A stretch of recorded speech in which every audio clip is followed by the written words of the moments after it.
look beautiful. Thank you. Actually, we have a computer in the corner of the room, and so we can see what it looks like while we're talking. And this outfit is really cute standing up. I don't know about sitting down. I feel a little frumpy sitting down. You feel a little frumpy? I feel a little frumpy sitting down. All you missed, Rick, was that Renae feels a little frumpy. I'll still be nice to you. It's okay. Even though I'm very proud of you, you've lost 10 pounds. Very proud of you. Just watching what you're eating. Yeah. Making an effort. Yeah. I like it. I'm proud of you. I've been kind of grumpy though. It has not been. I have noticed. I have noticed. I've been a little crabby and grumpy. I was. We did Breuer this weekend, and a woman in the. I love that club, and the energy and the shows were just absolutely amazing. And there's moments this weekend, I guess because I had a week off, I didn't want to get off stage. You didn't want to I didn't want to get off stage. So did my set, any questions, hanging out, having a drink. And this one woman goes. Someone like, get off already? Well, one woman wouldn't stop asking questions. I was like, okay, I need a question, not from her. Not from her. But it was one of the women, she goes, I found your podcast first. Which is rare. Usually they find the stand-up and then they go and find the podcast. She goes, I found your podcast first. She goes, and then I found your stand-up. She goes, but when I first started watching the podcast, she goes, I felt so sorry for your wife. She goes, but now, as I keep watching it, I feel sorry for you. Did she explain herself? No, we just all had a laugh. Why does she feel sorry for me? And why does she feel sorry for you? Because at first, I'm sure she was like, oh my God, this poor woman has to be married to this fat, foul-mouthed husband who talks shit about her. Yes. And then as it went on, she was like, ew, he talks shit for a reason. So they are. But I just wanted to tell you that because I really enjoyed. It made you feel good. Yes, I really enjoyed hearing the lady say, at first I felt sorry for you. Yes. Now, as I've been watching the podcast, I feel sorry. You know what I think it is? I think it's that, like, from your stand-up, people think that you're the bad cop and I'm the good cop. Wait, I'm going to screw this up. And from the podcast, you realize I'm the bad cop, you're the good cop. Yeah, I think people realize that I am the nice, patient one. Never hearing the word I love you. Never getting hugs. That's not true. And just abused. Because we did have somebody did send a letter. They point out the I love you count? To a Captain Evil after a show to the club where they said, we feel like Steve is a battered husband. Oh, I remember this. Wasn't it last time you were in Breuer, actually? Yeah. And she was like, I'm a psychologist. This isn't funny. Steve is abused. Renae abuses him. And I was like, oh my God, and then finally. You turned it into a joke in your last special. Yeah, I'm like, finally somebody sees it. This is a cry for help. Yes, it's a cry for help. Finally somebody sees the abuse that I put up with every single day. But what is fun. It like Stockholm syndrome when you fall in love with the person torturing you? Probably. I think we're in a situation, psychologically speaking. Yes, we're madly in love, and yes, for those of you that don't know, we work. It works.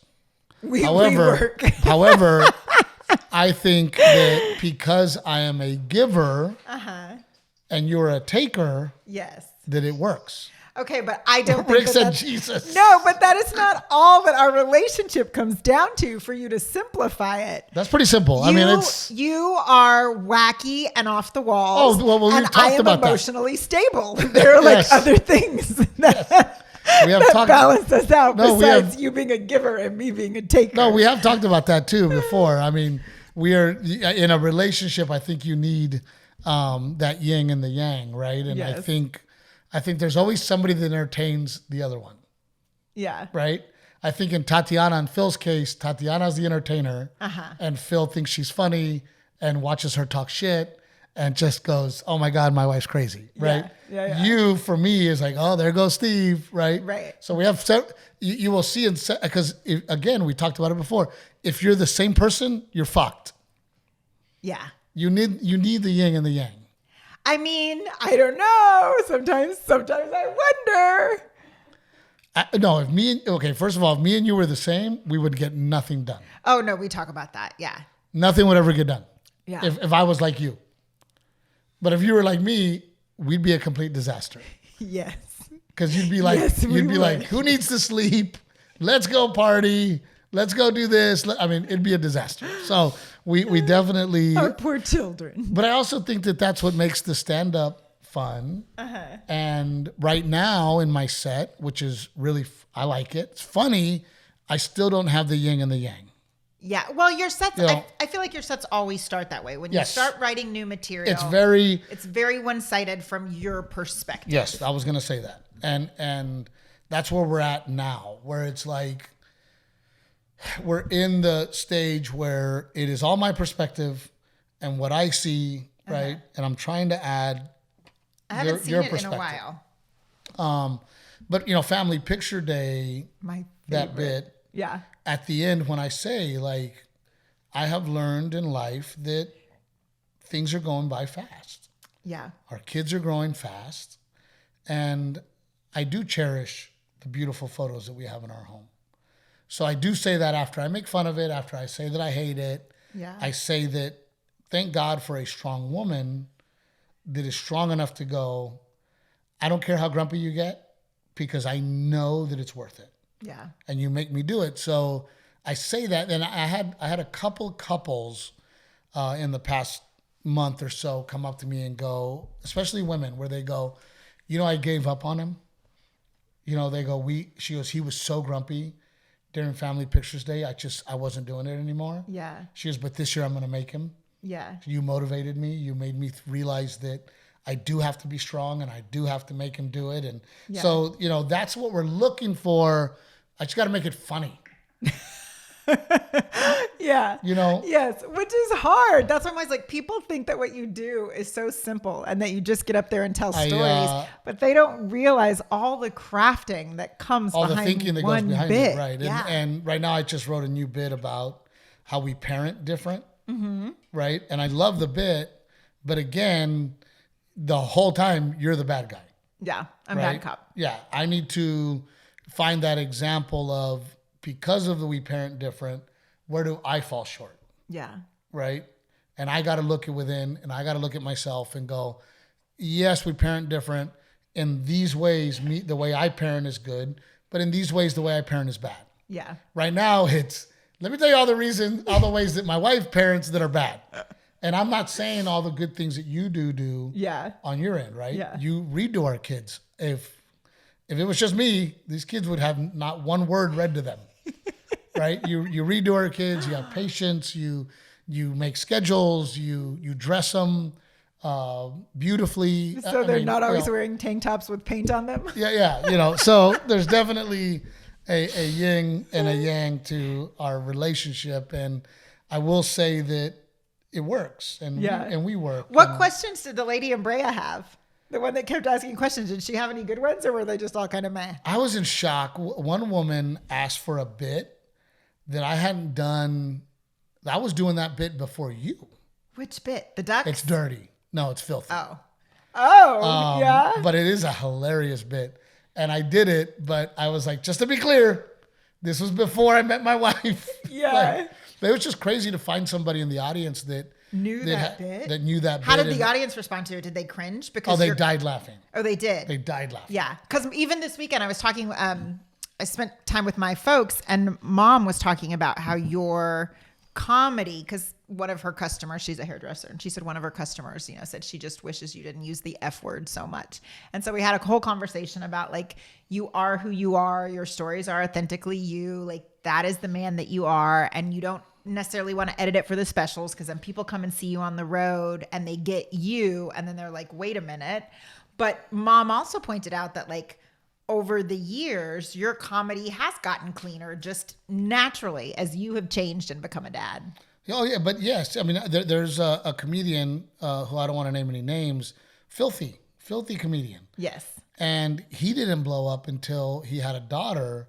And then he started kind of being filthy, but from a different angle as I'm a dad. Yeah. And he blew up because it was there's a softer element to it. And I think that's why, you go see young comedians, they're funny, but they're not like, oh my God, funny. Yeah. Because they just haven't lived enough to get to a point where you're more well-rounded, you're more confident, you're older, you have something to say. Yeah. Yeah, I don't care how smart a 21-year-old is.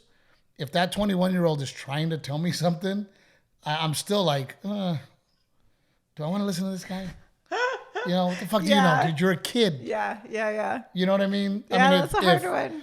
If, Rick is our age or my age, if Rick were to come to me and go, hey, man, this is how we do this, that, and the other, I'm more all ears to Rick versus a 21-year-old that just got out of college, because not only did Rick go to college, he's had crazy amounts of years of experience. Yeah. It was like the other day with the social media company, and I was talking to the young guys that work and do my socials, and I said, guys, this is how you do a presentation. And I told them how to do a presentation, and one of our guys goes, oh my God, that's exactly how they told us to do it in college. And I didn't know that. I didn't go to college. Yeah. I learned it on the streets, the mean streets, right? So I don't know. There's just and even in a stand-up, when a stand-up walks up there and wants to share his opinions with an audience, if they look 12, you go, who are you to give me advice or to tell me that you're the expert? Yeah. You know what I mean? Well, then their audience is Garrett. Right. Well, their audience is young, right? And that's the problem. Hopefully their audience and them evolve together. Yeah. And I think that I have done that. I think that people have been on that ride, like this girl who asked for that bit, who is now, and it happens all the time where people go, when I was single, you were single. Yes. When you got engaged, I got engaged. When you had kids, I had kids, right? So they've been on this journey with me, and hopefully their mind is changing along with mine. Yeah. And then things kind of... That's cool. That's really, really cool. Yeah. Right? So, wonderful weekend this weekend in Brea. We did a father-son adventure. I was quite interested to get into... At one point, guys, Renae calls me or texts me, and she says, you're not supposed to be without us. She was like, you and Garrett, we're a family. Oh no, it just, Delilah was sad, because we split up. I was looking forward to it. I really was. You were going to take Garrett. He was so excited. It was just you two. And I was doing a girls' weekend with Delilah, and I was really excited to get some one-on-one time with her. And not have to juggle everything else and just be able to focus on her. But we were both a little sad. I mean, I could feel it. I was okay until she got sad. And then when she got sad, and it wasn't just she was sad for you, she was sad that her brother was not here too. Yeah. By the way, I told Garrett, I go, do you miss Mom and Delilah? And he was like, no. He goes, maybe tomorrow. But right now, we slept in. Mom wasn't yelling. Delilah wasn't jumping on the bed. He goes, I don't miss them at all. And I was like, damn, gangster. I was like, I miss my wife. I miss my baby. But yes. And then the next day, I go, well, it's the next day. He goes, yeah. He goes, I miss Delilah. And I miss Mom. And, I just had a moment where I felt like we're supposed to travel as a family. Not yes and no. Good to do that sometimes. I think it's good for you to take in. I think Garrett and I definitely needed a father-son weekend. Yeah. And a weekend where it was just me and him. Yeah.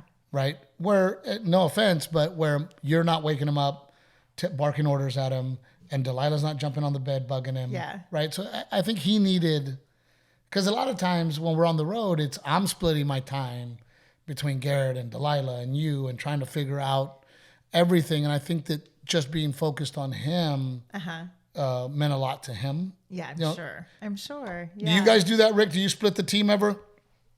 Oh, yeah. You have to. You just have to, because one kid needs that, and it was just a great weekend for father-son.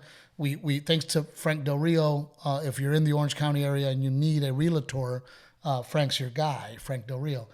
Very good friend of ours. He hooked us up with another friend of his to get on this great golf course. So Garrett and I played golf together with Mike, Universal. Garrett, the kid, never ceases to amaze me. His ability athletically is insane. Just to like pick something up. Yeah. You know, I mean, his ability he hits the ball every time.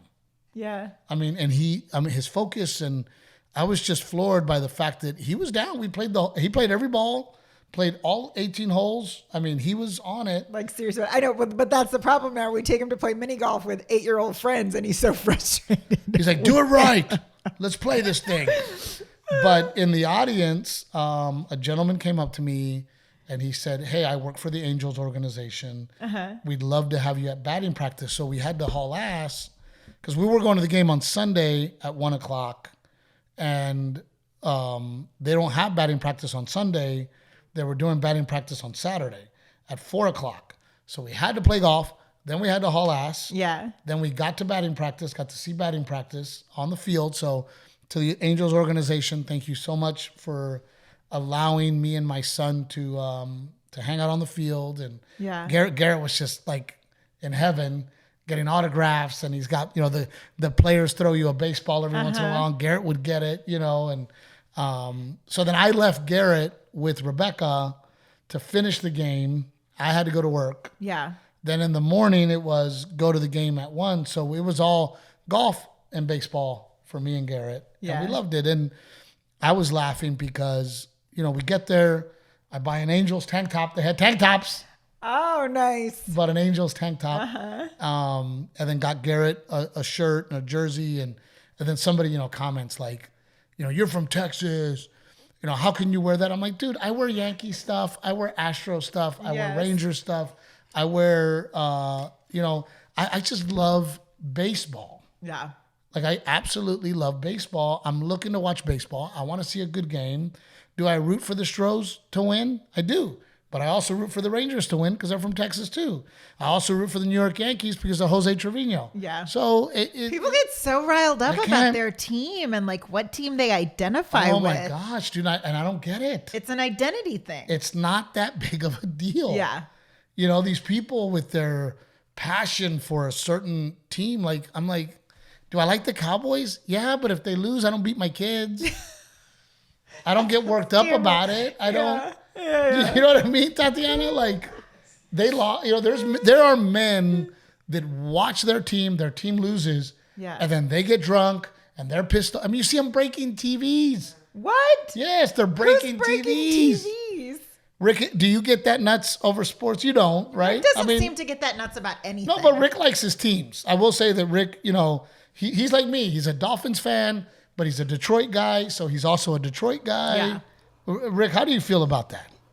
Yeah, if Detroit loses to Dallas, then I beat my kids. But that's because you have to. No, I don't get. I mean, I grew up in Detroit, so I'm used to losing. So, you know, any minor win is a huge victory for us. But so I can't. I don't have the passion to get that crazy because I've never had a good team. Well, and it's funny because my dad's when I was in high school, man, I was all about it. Right, very emotional about the Cowboys.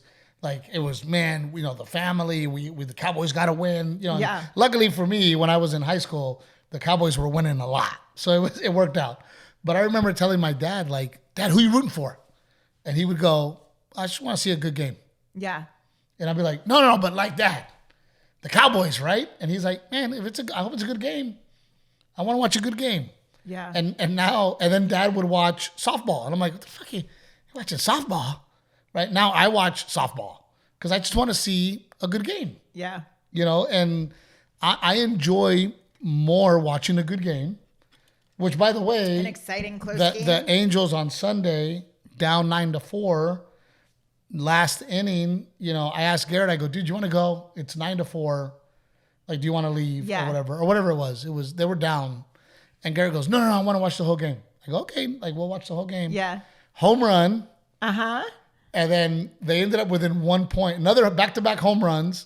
And so, man, for that 10 minutes, the energy in that stadium was so fun. Yeah. Like, Garrett was down there because he was waiting for the ump to come up. We were right behind home plate. He was waiting for the ump to come up because the ump always gives away baseballs. So Garrett was down there, and he's looking at me going, let's go. Like, you know, the energy. But that's what I'm looking for. right? I'm looking for the excitement of the game. A fun game. A fun game. Yeah. We happen to be rooting for the Angels that day, right? They won the day before. Yeah. It was just cool to be like, let's go. Like, that was awesome. Yeah. But for me to lose my mind because my team didn't win, or, oh my God, you're going to wear that team? Like, yeah, dude, is it that serious? Yeah. And by the way, I want Garrett to love all the teams. Yeah. And I want him to we've been to so many great stadiums together. I want my son to be like, hey, we went to Angel Stadium. I got this jersey. When we were on the field in Tampa where we got to see Tom Brady play, we got Tom Brady jerseys. I mean, just to solidify memories. Yeah. Would you let your kids wear other jerseys, Rick? Yes, but my middle son had a Boston Celtics hoodie, so I secretly bought a Miami Heat hoodie and just kind of started swapping it out without telling him. Right.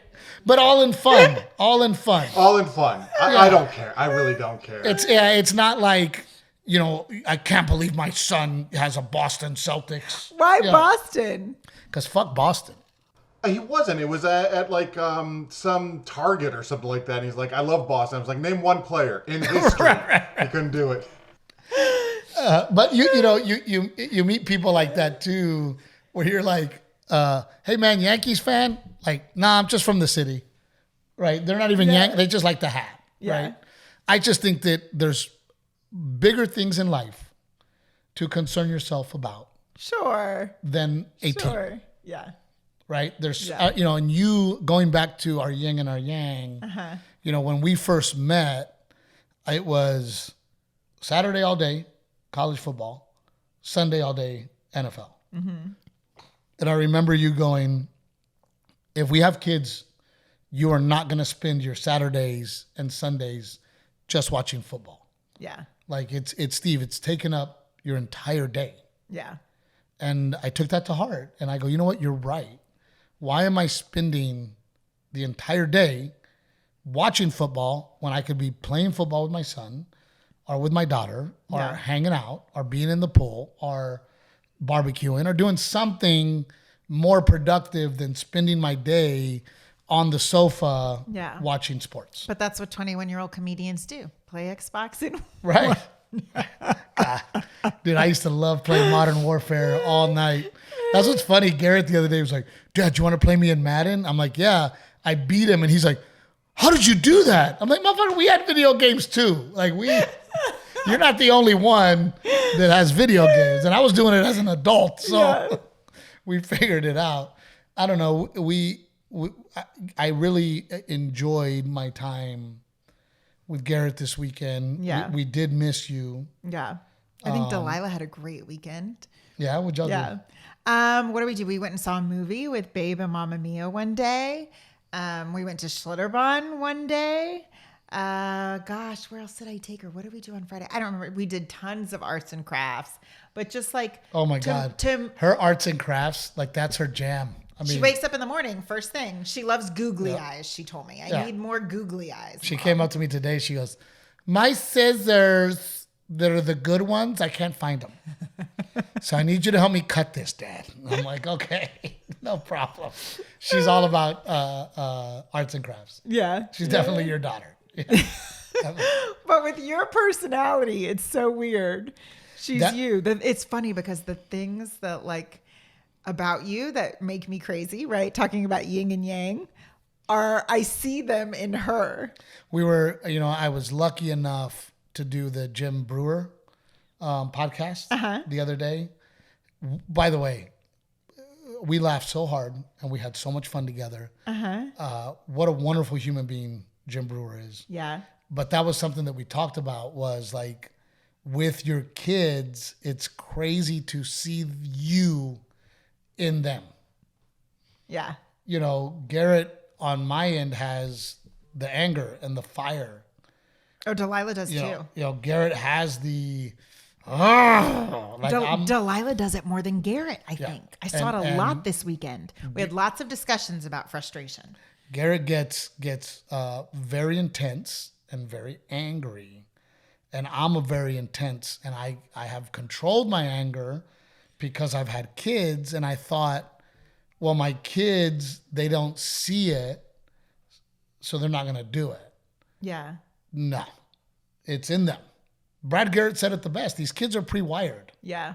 They just get encouraged throughout the deal. But Garrett definitely has my passion, my athleticism. Yeah, he didn't get it from me. Yeah, and from you, he has the follow the rules.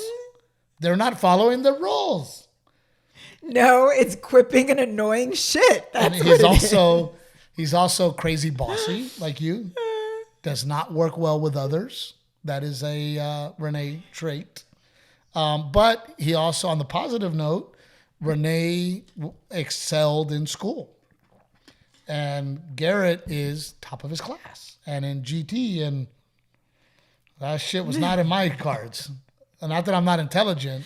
It just wasn't in my cards of schoolwork, right? Delilah has the let's party attitude from me. Yes. Right? No rules. What no rules. I'll stay up late. I don't care. I want to have fun. Don't put me to bed. Yeah. Right? I mean, she's fun, and it's scary because she's going to be a handful, because if she's half you and half me, motherfucker, God bless the poor kid that ends up with this girl. Because now the girl that ends up with Garrett's going to be very lucky. Yeah. Because Garrett is a giver. He's a sweet kid. Garrett is kind. Yeah. Garrett is a hard worker. You know, he got that from me. He got all that from me. Definitely got that. And poor kid, I took him to the club Friday, and I wanted to introduce him to the crowd, and they're like, "No, he's out. He's asleep." Yeah. He was passed out on the sofa in the green room. He had a long day. And definitely had a long day, but I think it's important. I think it's important that, you know, I spend a whole day or a whole weekend with Delilah, and you know. I was going to say, I think that's the only thing, is we need to make sure that it's not just mom with the girl and dad with the boy, that we are flip-flopping it too. No, and they need it, and there are things that Garrett shares with you that he doesn't share with me. In discussions? Yeah. There are things he will bring to me to talk about that he won't bring to you. Yeah. And that's okay. Yeah. You know, and vice versa. That's right. And vice versa. He tells me things that he doesn't tell Renae, and Delilah has a relationship with me that she is different than the relationship with you. And I think it's very important in a household to have both. Yeah. You know, to have the yin and the yang, to have, you know, and you feel for those kids that don't have a father in the home. Yeah. Or don't have a mother in the home. I mean, it's more so that it's a single mom raising kids than a single dad, but you feel for him because, number one, holy shit, it's hard. Yeah. The energy that is put out to be a good parent, the energy needed to be a good parent is hard. Yeah. And when you have two. Oh my God, I think that's why I'm so tired at the end of the day, is from not losing my shit on Delilah, like keeping it together. On yourself? Not losing your shit on yourself? Dude, she is so you when it comes to fashion and dressing up and shop. Dude, Delilah is so girly with her. Ooh, that's cute. She's like 3. She's, how cute is this, Dad? I'm like, oh yeah, I guess. Like she's so you when it comes to those things. But I was happy to have this weekend with Garrett. Yeah. And there was, Sunday morning, we just laid in bed. We just laid in bed before we had to go to the game, and just relaxed and hung out and chilled. And then Sunday night, before we came home, my show was at 7, so I was back to the hotel before 10. Uh-huh. And I go, hey, buddy, you want to watch a movie together? And he was like, really? And we just stayed up. And I didn't tell him to go to bed. Yeah. We just stayed up, and then he was like, Dad, I'm tired. Can we finish this later? I'm like, yeah, no problem. But it was just nice to just me and him, father-son bonding. I also, want him to see what my weekend looks like without the whole family. Yeah. Right? That it's, because he's like, Dad, now you're going to go do shows? And I'm like, yeah, buddy. He's like, I'm going to bed. Yeah. He's like, I'm not going. There's no way. Right? Yeah. So, I want him also to have that perspective on what my weekend looks like. Yeah. Like I work hard, dude, you know? So it was good. I think you and Delilah needed a good girls weekend too. Yes. Yeah. And you know what it is? It's like I've talked about this. I feel for her because so much of her life is, Delilah, hurry up. We got to get out the door to baseball practice, or we've got to pack the bag for this tournament. Hurry, get in the car. I need you to pee before we get in the car because we're going to be in the car for an hour, driving to a tournament. And so to not have any of that was nice. Well, we need that more in our home because, it's always something. Yeah. Right? Always something going on. Always people at the house. Always.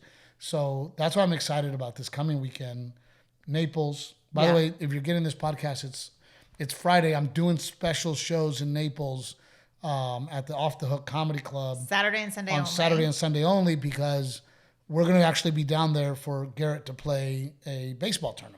Yeah, you had the weekend off, and then he got an invite for this tournament, and we realized we could do it. So then you went ahead and booked the club since we were there, so you could do a little comedy at the same time. Well, it just works out because, Garrett got invited to this tournament. I'm sure a lot of kids get invited to these tournaments, and I was like, well, we can do it, and I can do comedy, and we can make it a vacation. Yeah. That's why we did it, but I'm just so concerned with how serious sports have gotten, and it's so crazy how nutty youth sports is. Yeah. Like he's 8U, man. He's 8 years old. It's not that serious. But these parents go absolutely freaking nuts with, well, we got to go to this tournament and we got to go to Mississippi and we got to go here. Utah, Utah? Where's Omaha? Yeah, Omaha. Right? We got to, well, and Omaha is Cooperstown when they're 13 is a good age. Yeah. It's now it's time to start taking things serious. We're going into high school. If baseball is what you want to do, let's all make a nice trip to Cooperstown to make it a family. Let's see how good at baseball you are. Yeah. You're 13 now, but 8? Why are they all in places that no one would really want to go anyway? Like Cooperstown, why? New York City. Let's go to New York City. Well, you get to go to Cooperstown is in New York, so you get to go through Close New York enough, City, yeah. but you have these parents and it's expensive. Yeah. It's very expensive and you have these parents that want to go to these tournaments and then all of a sudden they can't afford it. So now it's, oh my God, fundraiser. And then you see people on street corners with signs like begging for money.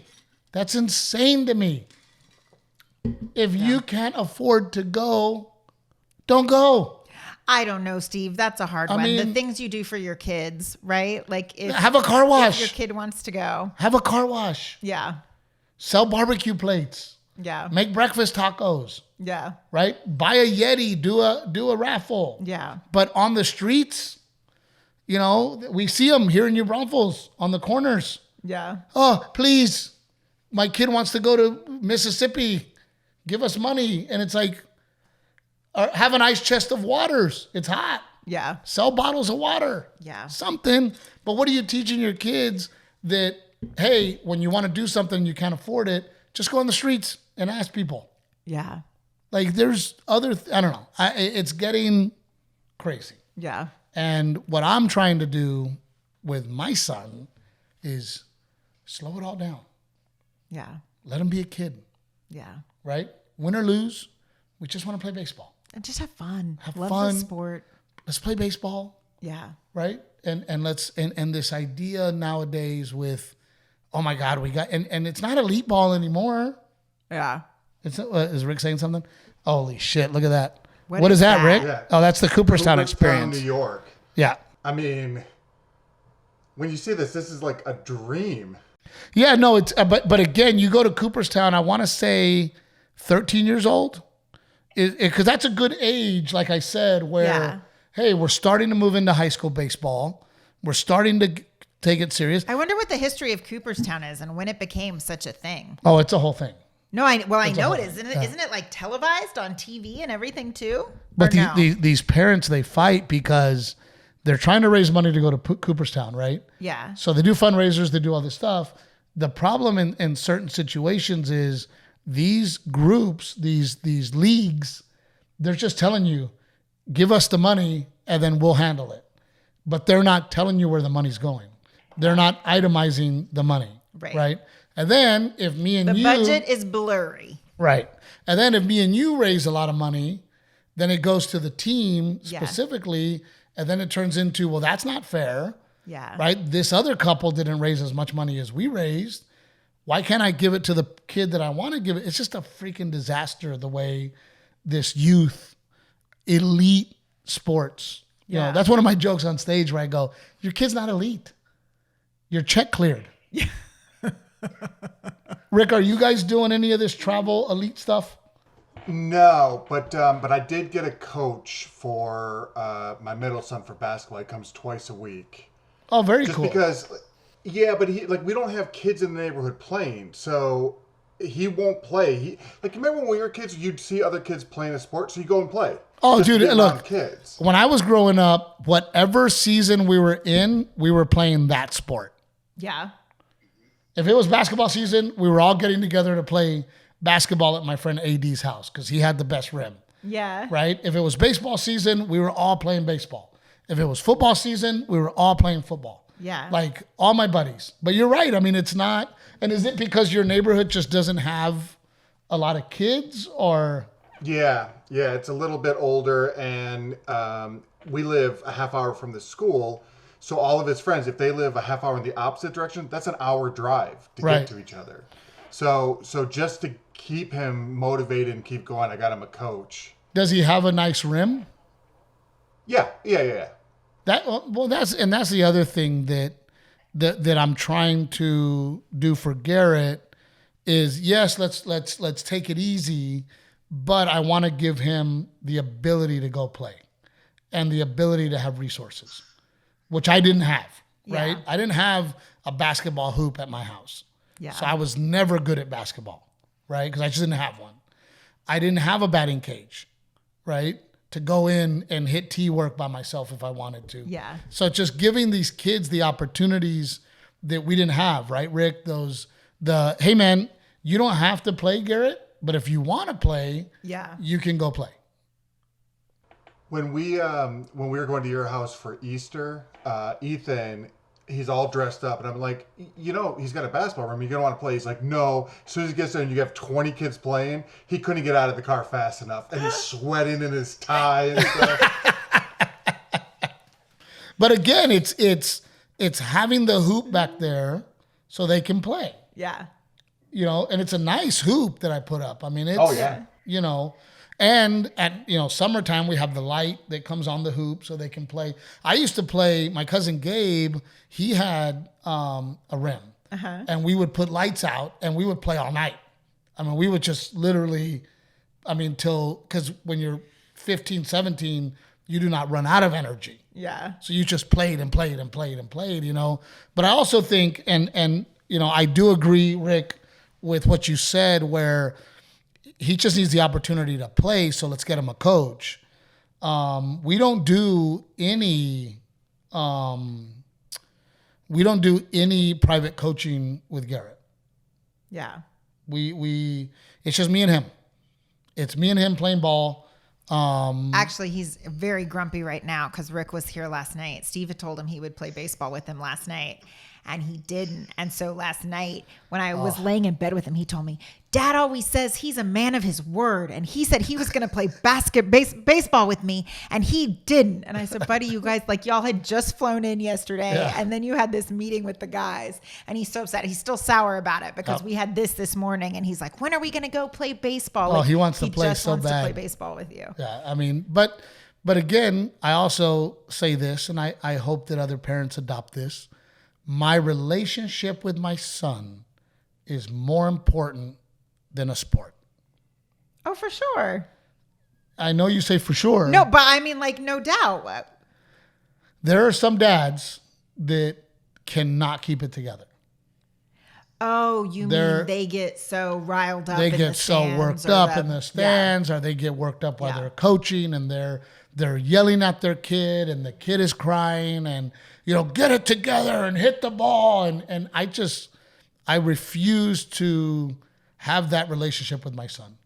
Yeah. Where I'm angry at him because of a sport. Yeah. The only thing that I get upset about is effort and attitude. Yeah. Right? If he has a bad attitude. Unsportsmanlike, poor conduct. Yeah. Right? He has a bad attitude. Rude to his teammates. His teammates. Not cheering on his teammates, not being positive. Those are the things that I get onto him about. Yeah. Because at the end of the day, those are life skills. Right. That leads to being a good man. Yeah. Right. And those things I will get upset. But if he strikes out, I don't care. Yeah. Right. If the ball goes between his legs, I don't care. Right. If he misses a ball, I don't care. He's a kid.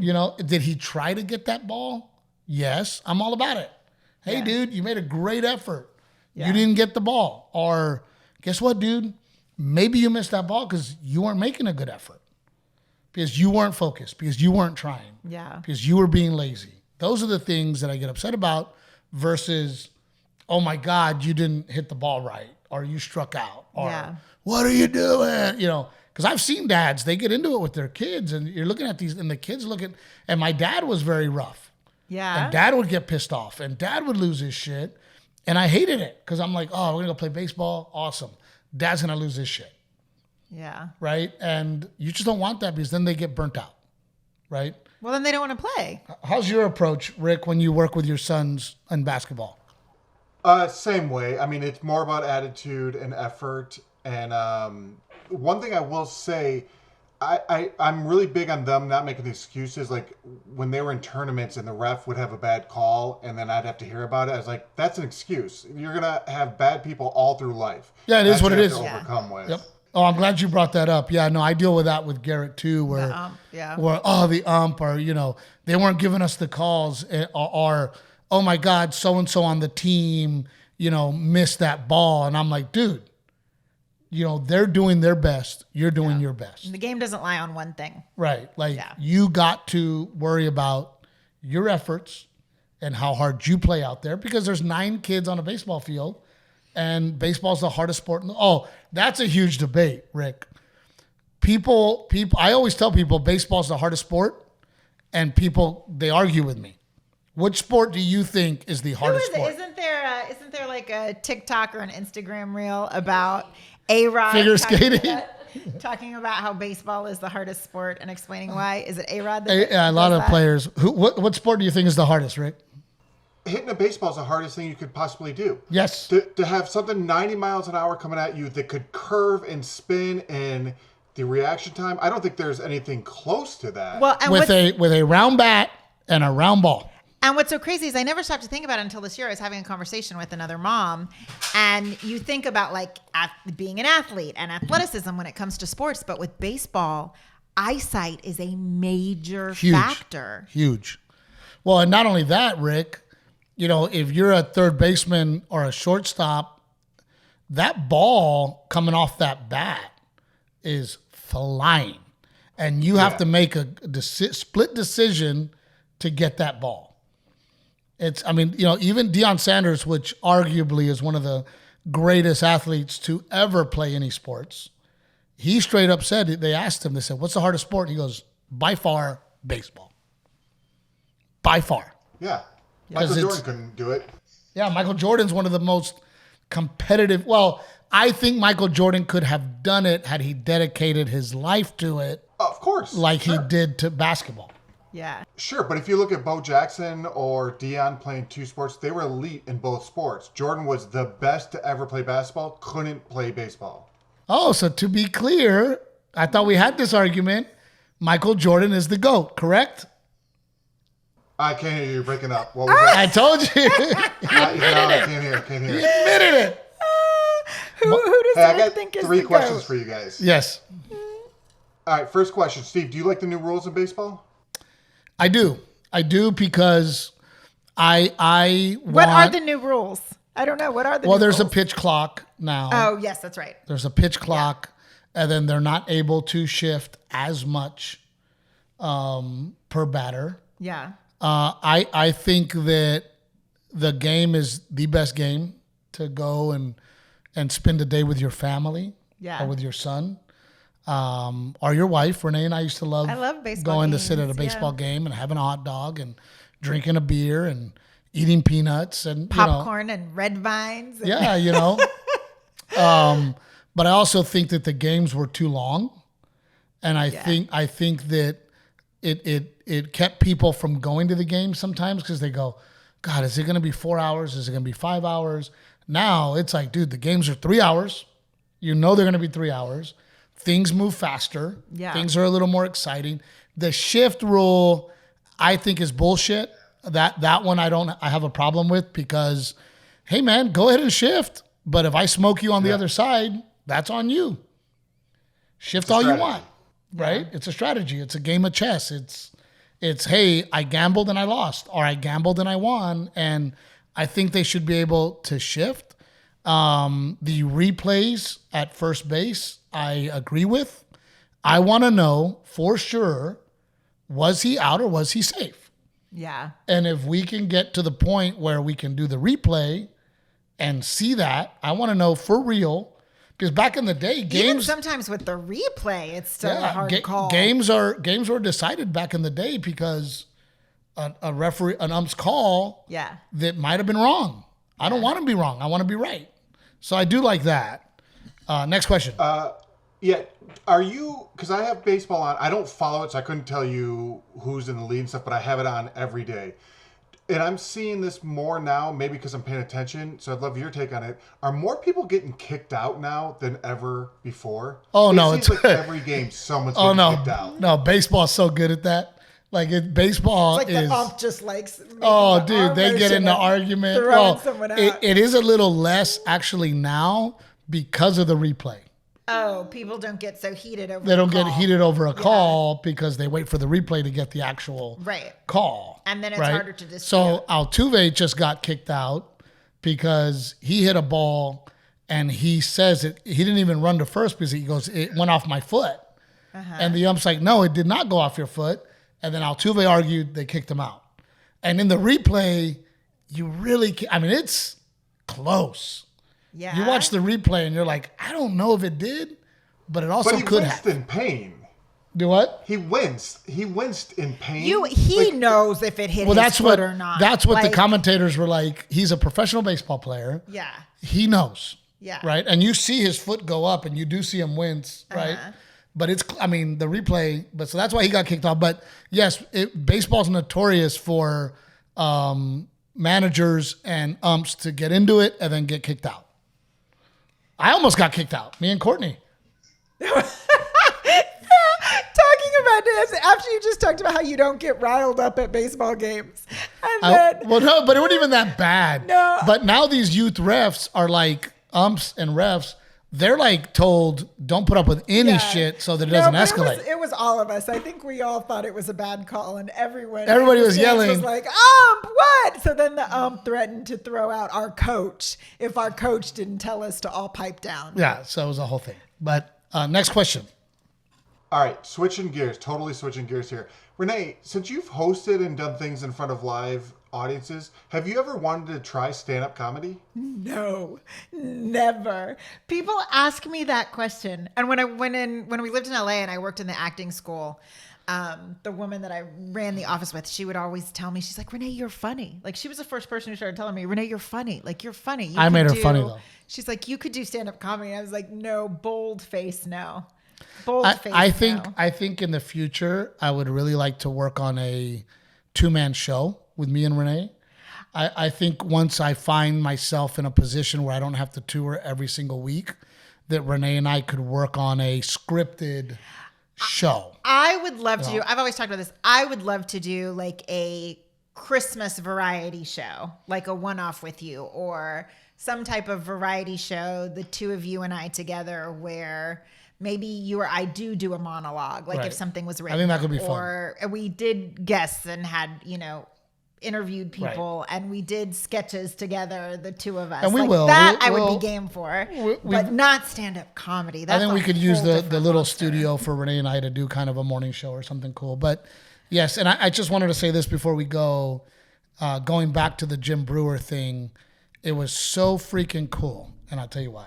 I was gonna say, you made me cry this weekend when you called home. I was at lunch with Mom. I cried on that other podcast. What's his name, Tatiana? The podcast I did this weekend, Nash. Oh, Steve Nash? Is it? No, it's John Nash or Josh Nash. Yeah, Josh Nash. You call me. I'm on the phone with you. I cried on the fucking on his podcast. My dad's like, "What's wrong? Are you okay?" I'm like, "Steve making me cry." Oh, we don't even want to get into that. You can see it on the Josh Nash podcast. I haven't seen it. I have to watch the podcast. Anyway, going back to, for me, full circle, senior year in high school, Jim Breuer is coming to town. Uh-huh. I am thrilled. I cannot wait. I buy tickets. I'm trying to convince my friends to buy tickets. Nobody wants to go. I end up sitting second row, Jim Breuer right in the middle. Yeah. And he comes out and just annihilates me. I cannot stop laughing. Uh-huh. And he's doing this physical comedy about the cranes on the beach. Yes. And I'm literally folded over. And he does this whole thing about like, that's what I'm looking for. That's how you laugh at my shows. Look at this guy. Pointing at you? Pointing at me. Uh-huh. And then he's like, if the rest of you aren't going to do that, I'm leaving. And then he pretended to leave. And then before you knew it, everybody was folded over. And I remember walking out of there going, oh my God, how do you do that? Like I was just in awe. Of how he commanded a room. Of the way that he was able to command the room and to make people laugh like that. Yeah. And it was just one of those things where I'm like, oh my God, like I'm going to do this. I can do this. I want to do it. But there was also that moment of like, how do you do that? I've never heard you tell this story before. Did you? So you told Jim on I the had podcast? to tell him, and I go, man, Jim, I go, maybe this sounds really cheesy, but I just want to let you know that you were part of my journey as a young man that wanted to do stand-up. You know, you were one of he was the second person I saw live. What did he say when you told him? He was really sweet. He goes, man, I'm glad I inspired you. I'm glad you thought it was great. And he goes... Did he remember that joke? Of course he did. He remembered. Of course he did, yeah. He remembered going to Corpus. But he goes, hey, man, like, he goes, there's little Treviños out there. He's like, you're inspiring. There's young people that are watching you at your shows. Yeah. That are going, I want to do that. He goes, so remember that. Yeah. And we have a responsibility. I go, absolutely. So it was just a really great, fun interview with Jim Breuer. Please watch it. And then Jason Nash. Talk about a sweet guy. Yeah. Super easy to talk to. I had gotten emotional with you earlier that day. And then I ended up emotional talking about it on his podcast because that was the apartment that it was all crumbling. And I had done a showcase, and it was a Latino showcase. Mm-hmm. And I killed. I absolutely killed. I was clearly the funniest dude on the showcase. Yeah. And then another guy got a TV show deal out of it. And I remember calling my manager at the time going, what? Yeah. And he goes, well, Steve, they don't think you're Mexican enough. And I remember sitting on the bed with you going, like, we got to pay these bills. And I missed an opportunity because I wasn't Mexican enough. I'm going to go straight Mexican. We're going to do taco jokes. And I remember you telling me, no, I don't care. We're in this together. Do you? Yeah. And that apartment was where we did that. Yeah. You know, so it was really emotional to go down that street. I parked in front of the apartment. I went to our back where our little parking spot was. Where the bum was like jumping on people. Yeah. I remember anyway, that apartment. We got to give it up to Aztec Chevrolet. Please give them an opportunity. Every vehicle that you want to buy, we got it. Ford, Dodge, Ram, Chrysler, Jeep. We have it. Give them an opportunity, please. They're amazing folks over there. Old Salt Coffee, delicious. Had it this morning. Treviño 10. Pick Cherries, the app. It's amazing. You want to do podcasting, do it right with Pick Cherries. And of course, Raul Western. We're kicking ass with Raul Western. Thank you for the love and support. My wife and I absolutely love you. Yes. And I got to pee. Thank you. See you guys later.